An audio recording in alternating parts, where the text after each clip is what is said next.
Brain is the most powerful weapon in the world. Once you put away your phones and your computers and all that we have nowadays, yeah, it's great. We're up to date.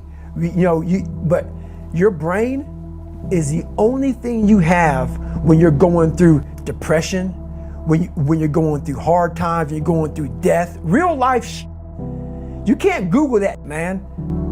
You're alone. You're alone. You may have a shrink you're going to, you may have a best friend you're going to, but there's 24 hours in the day where you're alone in this brain, and your brain is talking to you in all kinds of ways, and it wants to control you and pull you in these different pockets.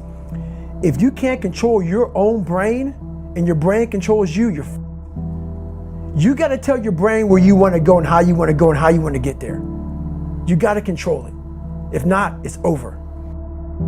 What existed for me was, okay, man, how am I going to make this work?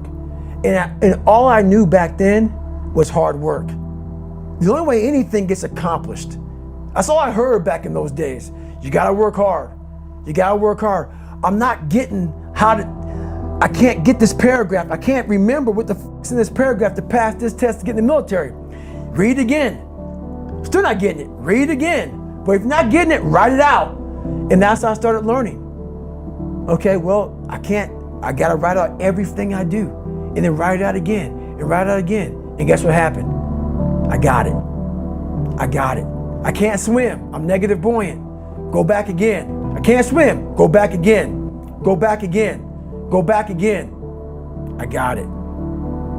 I realized if I keep going back and going back and going back until the just becomes, your mind will say, okay, we're gonna figure it out.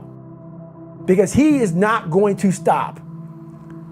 It's not like I'm gonna try one more time. No, it's just like alarm clock goes off, boop, we're going back. I can't read right, we're going back. I gave myself no way out, and my mind realized that. They said, okay, we're gonna adapt and overcome now. Like a lot of people say, trying hard. Your mind knows, man. It knows this guy's bull. Me, man, this guy's lying. There's no truth behind it. When I was in Navy SEAL training, people go, how were you there for 18 months? The program was only 6 months long. You were in 3 hell weeks in 1 year. No one's ever done that. How did you do that? I talk about the new norm. When I lived in a $7 a month place when I was growing up for a short period of time, I loved it. I didn't know any different. That was my norm. Once we moved out of that place, we moved to a $236 a month place. I was like, I never want to go back to that little piece of shit. But if you go back to that $7 a month place and you realize this is where I live, this is all I got, your mind says, roger that, this is home. So when I was going through Navy SEAL training for 18 months and going back through all the hard parts over and over again, I told myself after the first time, I knew it was gonna be a long journey there.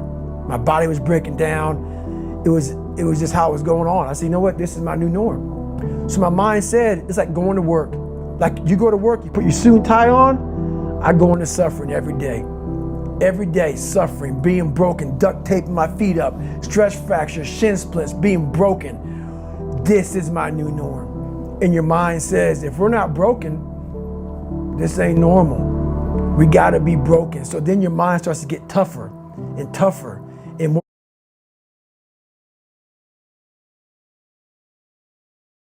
Cows. People, how did you run on broken feet?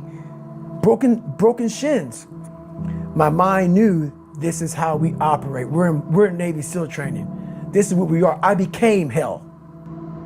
And that became my new norm. I gave myself no way out. There was nothing outside these walls of hell. Nothing. I loved God, but for a short period of time, I became the devil because that was hell. I became the boss, the owner, the CEO of Navy SEAL training. That was my mindset. And that's how you get through things. You immerse yourself in wherever it is, and you become that. You become that and give yourself no way out.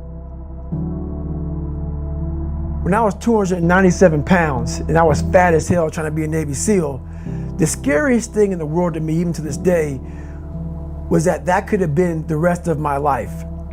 I thought then I was trying hard. That's the scariest thing in the world. I thought then, 297 pound, working for Ecolab, spraying for cockroaches, making $1,000 a month. I thought that was me at my 100% potential. Come to find out,